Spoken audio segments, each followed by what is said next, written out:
Welcome back into another NBA DFS prize picks video. Going to be touching on the top picks for today. So I will say today's slate is not going to be as appealing as yesterday's. Yesterday, we were able to go 3 for 4, which is exactly what I expected would happen. Phoenix versus Denver game was just kind of a clarity-based game with CP3 out. And that was also based on the props that were available on PrizePicks. Looking at Miami versus New York, yes, those are going to be the best props that we are gaining on the day. I just don't know if I exactly love them. I don't know about the actuality of them being able to hit. So let's go ahead and start with. So one of the best prop bets that we are getting on the day is going to be max over 2.5 rebound. And if we go down here, we can see his average minutes is about 25.75 minutes. And, you know, that's basically what he's projected to get. So that is good. Obviously, we got the favorable odds at minus 138.5 to get the over. Now, what does that translate to for probability wise? Well, let's go into the PrizePicks cheat sheet. And we'll see that is going to be a prop that gives us about a 54.5% chance to hit. And that's what I like about today's slate is that we are getting a bunch of NBA-based props that have a high probability of hitting. Typically speaking, we don't get that. So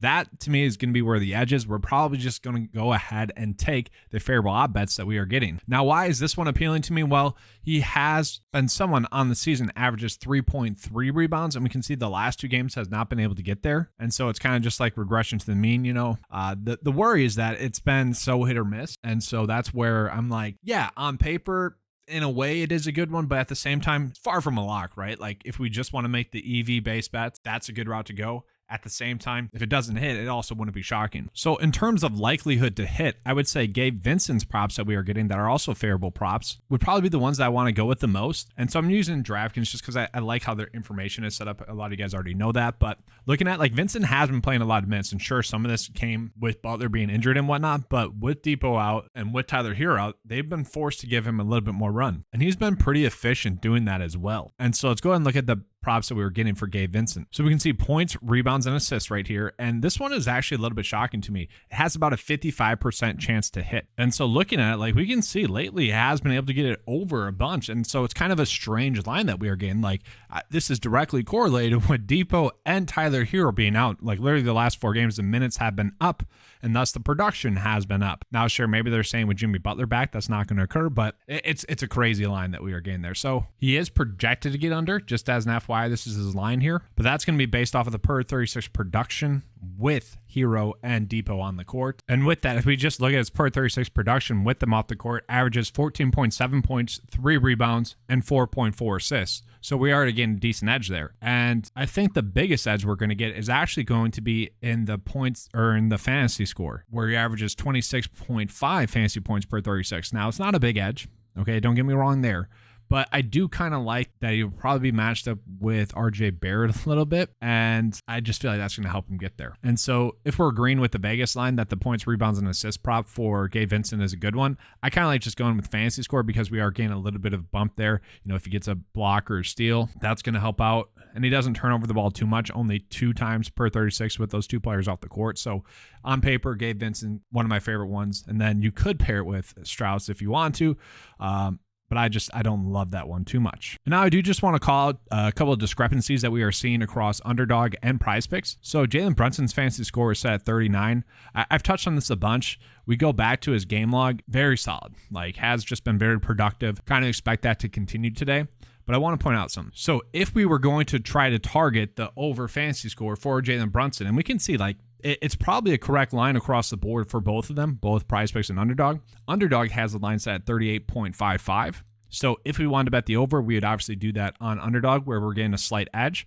But I just want to call this out. Like the projection, 38 points, fantasy points, and Vegas line, 39.9. So very tight line there in general. And then this is really what I wanted to call. This is pretty crazy that we are getting here. So Vegas line for Jimmy Butler set at 47. Okay. And the prop line that we're getting on Underdog is 47.5. Now he's projected to get 42.2. It's really up to you guys what you want to do here. If you think he's going to crush and continue to play well, bet the over on PrizePicks. I kind of like betting the under on Underdog there.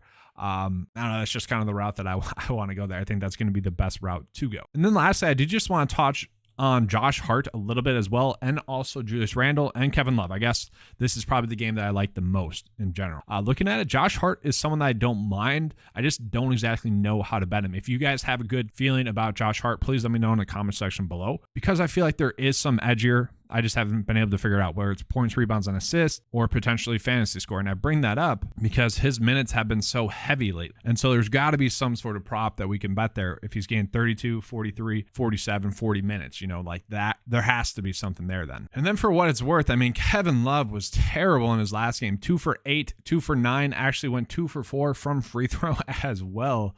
Really burned me that day. Looked like we basically got a taco on him. His fantasy score was 22.5 throughout the day. And then once Butler was ruled out, I think it bumped up to 25.5. So essentially got a taco, and then he didn't get the over. So that was brutal. But I still think he could be a good option. Like he needs to have a good night shooting, and he just hasn't had that. So the question is, Love shooting. Is he going to shoot the ball well today? And I kind of expect him to. 2 for 8. 2 for 5, like just hasn't had a really good day shooting. And maybe you do free throws. I don't love that. I would say probably points would be the way to go. Like he had a terrible night shooting, still had 8 points, maybe. Just kind of hoping we get 3-pointers made, like 1.5. And then lastly, Randall. Like I do think there is a stacking opportunity with Randall and Brunson because Randall came out and he was just dominant. Okay, struggled against Cleveland. Obviously, Cleveland has Mobley and also Jared Allen. Kind of expect Base to struggle against them, whether it's Bam or whether it's Kevin Love or Zeller for that matter. You don't really expect them to be able to really shut down Julius Randle when he's gaining around 38 minutes. And so if he can get a point per minute, I think Julius Randle over fantasy score is a prop that does make sense as well. Now, lastly, let's get into Andrew Wiggins, looking at his threes. So I'm going to click off at fantasy score here and then get into just the overall props again. And so on the day, some of the best props that we were getting are in basketball. And so if we look at it, Andrew Wiggins over threes, he is projected to get over threes, and it's only 1.5. Has a 54% chance to hit. Let's touch on why I like that one. So I've mentioned this a bunch with the Warriors. I typically it's tough to play them because it could be any night that any one of them goes off. Now, what I love about Wiggins is that he has been shooting the 3-ball a decent amount. Okay, didn't exactly shoot the ball well in the previous game against the Lakers. That game was a blowout. You kind of expect him to get 4 more minutes like he typically would if that game is expected to stay close. We pull up that game over and under. It is expected to stay close, and it is expected to be higher scoring. So with that, I see Andrew Wiggins being able to shoot 5 3-balls. And if he can just make 2 for 5, we'll take that. And I think that'd be a good prop to go with as well today. And then for what it's worth, I hope we do get a Looney prop. His fantasy score is really up there. The last game, and I think he would have got there, honestly, on a point per minute basis. I think he would have got there. So I'm very curious to see where his line comes out. It'll probably be one that I chase. He did not play a full allotment of minutes in the last game because he was sick. That was brutal. Right before lineup lock, we get news that, Looney's not starting because he's sick. It was a weird 2-day stretch in there where, maybe 3-day stretch, where there's NBA news coming out that really hurt the bet of the day slip. Obviously, on PrizePicks, you can't withdraw based off of that information. If it was a sports book, you could. That was brutal. But if he's healthy and ready to go today, I think we're going to get a good number on him, and it would probably be one that I would want to go out of my way to use.